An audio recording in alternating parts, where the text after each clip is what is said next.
Pemirsa, Kabinet Indonesia Maju mendapat tugas khusus menangani radikalisme dengan istilah manipulator agama. Apa dan bagaimana cara mengatasi manipulator agama ini? Nah, untuk membahasnya telah bergabung bersama kami anggota Komisi 8 DPR RI atau komisi yang membidangi agama dari fraksi Partai Golkar, Aceh Hasan Syadzili. Kang Aceh, selamat malam, Kang. Selamat malam, Mas Ruli. Ada juga Mas Jayadi Hanan, Direktur Eksekutif LSI yang baru-baru ini mengeluarkan riset terkait dengan radikalisme intoleransi di Indonesia. Mas Jayadi, selamat malam. Selamat malam. Saya akan ke Kang Aceh terlebih dahulu. Ada rencana Presiden untuk mengganti istilah radikalisme dengan manipulator agama. Bahkan ada juga yang kemudian mengusulkan juga perusuh agama begitu. Bagaimana Komisi 8 melihat ini, Kang? Iya, memang istilah radikalisme ini masih menjadi perdebatan yang agak serius ya dari perspektif akademik maupun dari segi praktek-praktek politik selama ini gitu. Istilah radikalisme tentu itu tidak hanya berlaku pada Islam saja, tetapi juga bisa terjadi pada agama-agama yang lain. Dan juga bukan hanya aspek agama tentu, tetapi juga misalnya radikalisme terhadap chauvinisme gitu ya, suku gitu ya, ras dan lain-lain. Nah, secara ada berbagai macam istilah, misalnya ada istilah radikalisme, ada istilah revivalism, atau istilah ekstremisme. Orang kemudian melihat bahwa radikalisme itu ada di extreme end, ada di sesuatu titik yang ekstrim terhadap sesuatu begitu. Sementara kalau saya mengutip pendapat dari Ketua Komisi Dakwah MUI Khalil Nafis, tidak setuju ada penggantian antara radikalisme dengan manipulator agama karena itu dua hal yang berbeda. Manipulator adalah orang yang memahami tapi tujuannya menipu. Radikalisme itu paham yang mendalam terhadap sesuatu dan menjadi ekstrim. Artinya tidak interchangeable begitu. Bisa tergantung kita bagaimana memahaminya. Tetapi yang jelas bahwa radikalisme yang ekstrim, misalnya dalam istilah agama yang disebut dengan tatarruf gitu ya. Tatarruf itu adalah sesuatu yang membuat seseorang berpegang teguh sehingga dia menganggap orang lain salah gitu. Nah, itu yang tidak boleh ya. Tetapi istilah radikalisme sebagai sebuah istilah akademik memang itu sudah lama sekali terjadi, dan itu bukan hanya terjadi pada agama Islam, tetapi juga pada beberapa kasus di negara-negara lain gitu ya, atau sejarah panjang tentang hubungan antara agama dan negara selalu melahirkan perspektif yang berbeda-beda soal radikalisme. Tetapi kan intinya adalah begini, intinya adalah kekerasan yang sering terjadi kerap kali disebabkan karena orang membenturkan antara pemahaman keagamaan yang bisa jadi itu dijadikan sebagai instrumen untuk meraih hal-hal yang memang di luar semangat keagamaan itu sendiri gitu loh. Sehingga dengan mudah orang melakukan kekerasan atas nama agama. Padahal sejatinya agama kan seharusnya memang tidak boleh melakukan kekerasan. Nabi saja, Nabi Muhammad sebagai contoh misalnya pada saat beliau dihina oleh orang yang tidak suka beliau, kepada beliau tidak gampang sekali untuk misalnya mencelaknya. Artinya usulan ini adalah sebenarnya sebagai bentuk bagaimana kemudian negara melihat radikalisme itu sebagai musuh bersama, sebagai ancaman begitu. Bahwa ada potensi radikalisme dalam pengertian bahwa orang menggunakan agama sebagai instrumen untuk melakukan kekerasan, untuk melakukan mengkafir-kafirkan orang, bertindak tidak toleran terhadap orang lain, ya itu yang memang harus dilawan. Kenapa? Karena hal tersebut selain bisa meruntuhkan sendi-sendi keagamaan, tetapi lebih daripada itu adalah melanggar nilai-nilai kemanusiaan dan nilai-nilai keagamaan itu sendiri begitu. Nah, semangat itu yang memang harus dilawan. Cuma kan yang menjadi masalah adalah bagaimana kita menghadapi itu semua, mengatasi itu semua. Saya akan ke Mas Jayadi terlebih dahulu, Kang Aceh. Mas Jayadi, ini dari rilis yang dikeluarkan oleh LSI, apa yang paling mengkhawatirkan Anda terkait dengan intoleransi di Indonesia? Kalau dikaitkan dengan diskusi soal radikalisme itu, bisa jadi kemudian terkait dengan ketidaksiapan untuk menerima perbedaan kan gitu. Nah itu saya kira kaitan dengan toleransi atau intoleransi. Nah ketidaksiapan menerima perbedaan itu kalau disertai dengan keyakinan yang radikal itu bisa jadi kemudian diwujudkan dalam bentuk keinginan untuk mengubah secara radikal pula. Ya, misalnya yang radikal itu adalah menghilangkan kelompok lain. Itu yang terkait. Nah, selama 4 tahun atau 5 tahun terakhir pemerintahan, katakanlah 4 tahun terakhir itu ada gejala memang meningkatnya intoleransi, dua jenis intoleransi yang bisa kita lihat di sini, intoleransi politik dan intoleransi religius kultural. Ini kita lihat bersama-sama, teman-teman. Tolong ditahan terlebih dahulu di intoleransi politik. Boleh kita keluarkan grafiknya? Oke, ini adalah tren intoleransi politik. Mohon ditahan di situ dulu, teman-teman. Ini dari tahun 2016 sampai tahun 2019 mengalami peningkatan. Jadi dari 2019 kalau kita lihat 2016 sampai 2017 itu meningkat tajam ke 2018. Nah, dari 2018 ke 2019 itu belum ada penurunan. Boleh kita grafiknya kembali dulu ke intoleransi politik? Oke, ya, ini freeze kan di sini. Jadi 2016 itu kan naik tajam tuh ke 2018. Kita tahu salah satu alasannya itu persoalan pemilu ya, yang kemudian muncul dalam bentuk politik identitas. Ini bentuk intoleransi politiknya seperti apa? Ada presiden, ada wapres, gubernur, bupati, wali kota. Jadi ketidaksiapan atau ketidakmauan untuk menerima pemimpin yang berbeda keyakinan untuk menduduki posisi-posisi politik seperti bupati, wali kota, gubernur, wapres, dan presiden. Artinya di tahun 2016 hanya 48% orang yang tidak keberatan presiden itu non-muslim, Mas.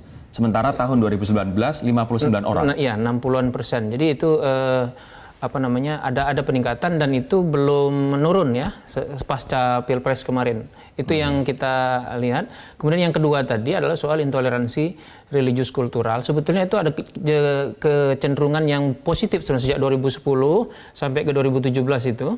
Itu kan ada gejala penurunan ya. Tetapi berhenti di 2017. Setelah itu naik lagi. Gejala intoleransi secara religius kultural itu jadi ya bisa juga tetap dikaitkan dengan pemicunya itu peristiwa-peristiwa politik. Saya ingin membacakan terlebih dahulu ini pertanyaannya. Dalam survei pertanyaan itu penting. Apakah ibu bapak keberatan atau tidak keberatan jika orang non-muslim mengadakan acara keagamaan atau kebaktian di daerah sekitar sini, orang non-muslim membangun tempat peribadatan di sekitar sini? Di tahun 2010 nilainya tinggi, kemudian sempat turun, dan kemudian sedikit naik lagi di tahun 2017. Iya, untuk toleransi terhadap kegiatan keagamaan itu masih mayoritas masih toleran gitu.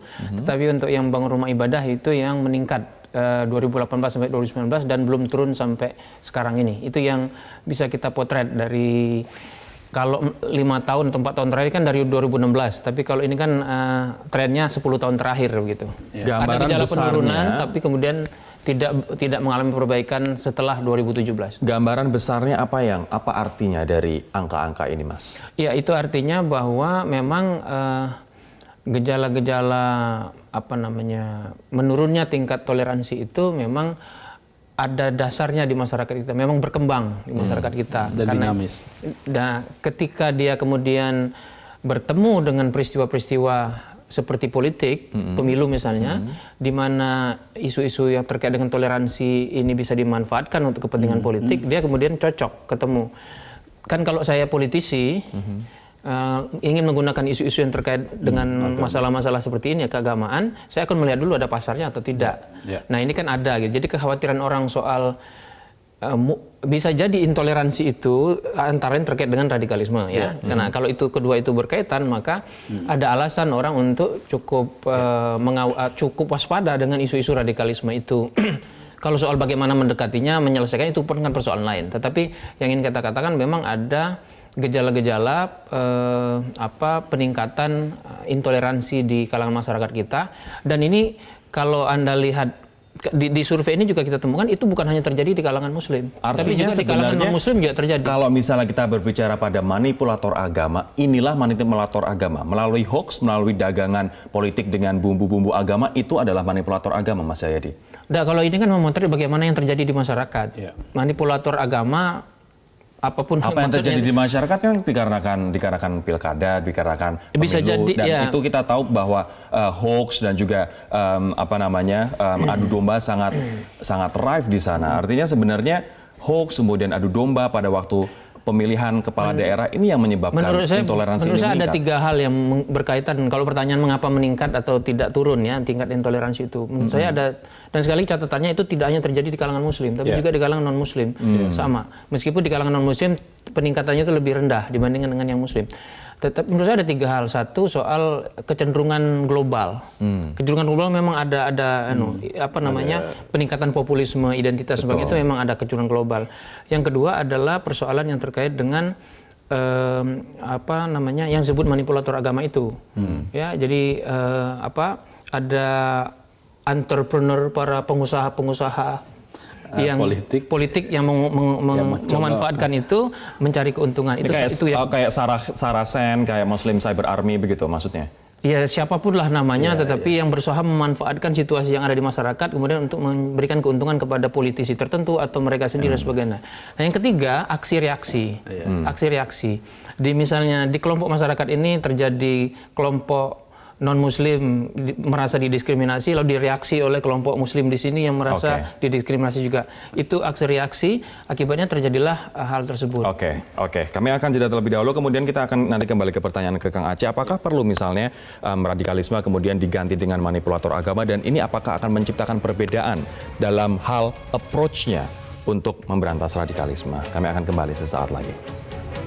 Pahamnya adalah semangat, ya, Bapak Presiden agar memahami agama itu dalam konteks yang benar. Karena benar, agama itu hadir untuk memberikan kedamaian. Agama hadir untuk memberikan kasih sayang. Agama hadir untuk mempersatukan kita. Bukan. Apa yang disampaikan oleh Wakil Menteri Agama Zainud Tauhid itu saya ingin memberikan konteks pemirsa adalah memberikan pengertian atau ibaratnya mengklarifikasi apa yang disampaikan oleh Presiden Jokowi terkait dengan penggantian istilah radikalisme kemudian menjadi manipulator agama. Tadi Zainud Tauhid kemudian mengklarifikasinya dan juga mengatakan kepada kita semangatnya, apa alasannya begitu. Tapi saya akan ke Kang Aceh. Kalau misalnya dengan mengganti istilah seperti itu, apakah ini kemudian akan efektif, Kang? Dan sejauh apa perubahan approach atau pendekatan untuk mengatasi radikalisme jika itu diganti kemudian menjadi istilah manipulator agama? Ya. Memang secara terminologis kedua istilah itu menurut saya memang agak berbeda ya begitu ya. Kalau radikalisme orang bisa memahaminya secara berbeda dalam pengertian bahwa ya kalau orang memahami agama secara komprehensif dan mau mengamalkan dengan sebaik-baiknya sesuai dengan keyakinannya, ya itu juga orang bisa memahami bahwa itu adalah radikal gitu. Tetapi yang dimaksud dengan radikal di sini sebetulnya bukan soal itu, adalah orang menggunakan instrumen agama untuk menjustifikasi melakukan kekerasan, ya, ingin mengubah sesuatu berdasarkan atas keyakinannya, lalu menafikan orang lain. Nah, dalam konteks istilah manipulasi agama, saya kira konteksnya adalah begini. Banyak pihak ya yang memaknai agama ya tidak sesuai dengan semangat dari agama itu sendiri. Ya. Agama tadi yang disebutkan oleh Mas Jayadi dijadikan sebagai instrumen untuk meraih kekuasaan-kekuasaan politik. Sebetulnya di dalam agama Islam sendiri banyak sekali istilah yang misalnya orang yang menjual agama, ya, ishtaru samanang qalila. Orang menjual agama untuk dijual dengan harga yang murah untuk kepentingan-kepentingan sesaat. Nah, di dalam Islam sendiri itu sangat dikecam dan mungkin itulah yang dimaksud dengan manipulator agama. Jadi orang yang sengaja menjadikan agama sebagai instrumen untuk ya mengkapitalisasinya untuk kepentingan politik. Apakah gitu. dengan perubahan istilah ini kemudian akan ada juga perubahan approach-nya? Ya tentu. Saya kira kalau ada pihak-pihak yang mencoba misalnya memanipulasi agama untuk kepentingan sehingga mendorong orang untuk melakukan kekerasan misalnya, ya saya kira masyarakat atau penegak hukum saya kira bisa melakukan tindakan sesuai dengan yang seharusnya dilakukan oleh penegak hukum begitu. Tetapi lebih daripada itu sebetulnya adalah begini, ada 2 pendekatan yang bisa dilakukan. Pertama ya, sekali lagi soal agama ini adalah soal yang sangat-sangat sensitif di masyarakat. Ketidakmampuan kita memahami agama secara utuh itu akan dengan mudah dijadikan sebagai alat untuk kemudian mengaduk-ngaduk emosi orang dengan agama tersebut. Nah, oleh karena itu menurut saya pendekatan yang paling utama sebetulnya adalah ya dakwah, Oke. Dakwah yang benar tentu. Artinya untuk dakwah yang benar kita apakah bisa dengan sertifikasi misalnya pendakwahnya? Iya, Apakah salah itu satunya jawaban? itu bisa itu menjadi salah satunya. Tetapi lebih daripada itu menurut saya adalah bagaimana melibatkan organisasi-organisasi keagamaan yang selama ini sudah memiliki pemahaman keislaman yang sudah misalnya mereka menerima Pancasila sebagai dasar negara, sebagai syahadah, sebagai kesepakatan bersama gitu ya. Nah, mereka inilah yang seharusnya menurut saya diberdayakan. Oke, baik. Karena civil society Islam Indonesia sesungguhnya tadi saya kira survei sudah menunjukkan ada 85% justru masyarakat Muslim menerima Pancasila. Jadi masih ada 15. Ya. Nah, yang dihadapkan menurut saya adalah bagaimana organisasi-organisasi ini gitu ya justru yang diberdayakan untuk bagaimana memberikan dakwah kepada mereka. Dengan dakwah tentu dengan dakwah yang rahmatan lil alamin, dengan mauidhah hasanah begitu, dengan cara-cara yang baik.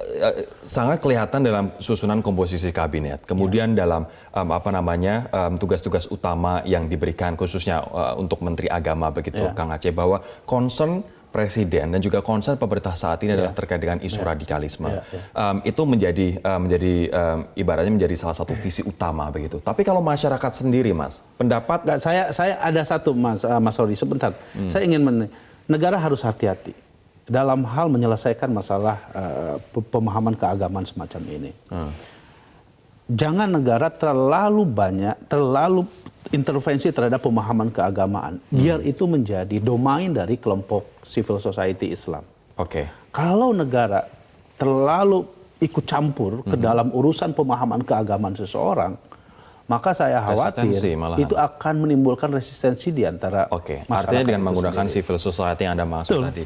Kalau menjadi public opinion sendiri terkait dengan radikalisme dan juga intoleransi kita tuh sebenarnya seperti apa? Sudah separah apa atau menurut publik ya sama-sama saja dengan beberapa tahun terakhir? Kalau radikalisme dengan berbagai ukurannya itu memang konsep ini agak slippery, agak mudah terpleset kita. Tapi secara umum kan terkait dengan tindakan-tindakan yang sifatnya kadang-kadang ekstrim, kekerasan untuk bukan hanya tidak toleran, tapi kadang-kadang menghilangkan keberadaan kelompok lain. Itu bisa jadi disebut tindakan-tindakan radikal ya.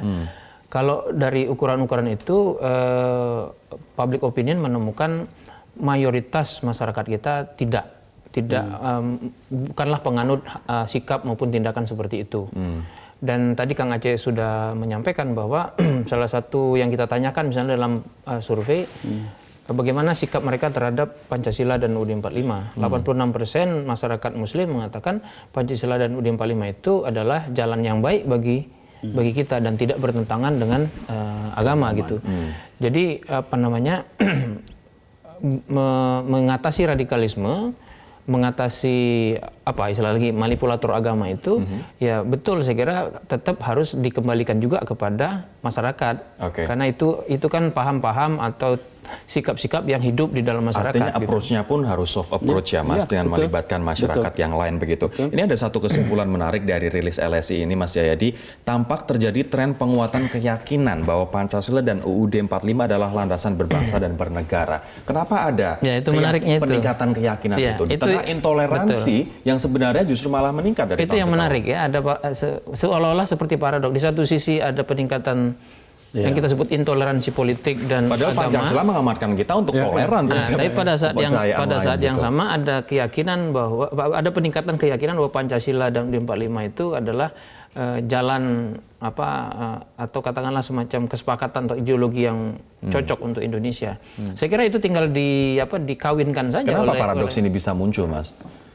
Ya itu tadi, di satu sisi ada yang pertama begini, yang kita sebut orang yang radikal itu jumlahnya mungkin sedikit, jumlahnya sedikit, tetapi kemudian dia mengambil ruang yang terlalu banyak, ruang publik kita. Akibatnya muncul reaksi dari masyarakat yang sebetulnya enggak, kami tidak begitu. Nah, maka kemudian ketika itu terjadi, muncullah ekspresi dari masyarakat untuk menunjukkan bahwa mereka tidak seperti yang digambarkan secara umum. Itu saya kira salah satu yang bisa kita analisis. Oke, terima kasih teman-teman atas perspektifnya malam hari ini di Prime Time News. Semoga saja negara menang kemudian untuk mengatasi radikalisme dan juga menggunakan soft approach seperti yang disarankan. Bukan negara yang menang, bangsa Indonesia yang menang. Bangsa Indonesia menang melawan radikalisme. Terima kasih sekali lagi teman-teman atas waktunya di Prime Time News.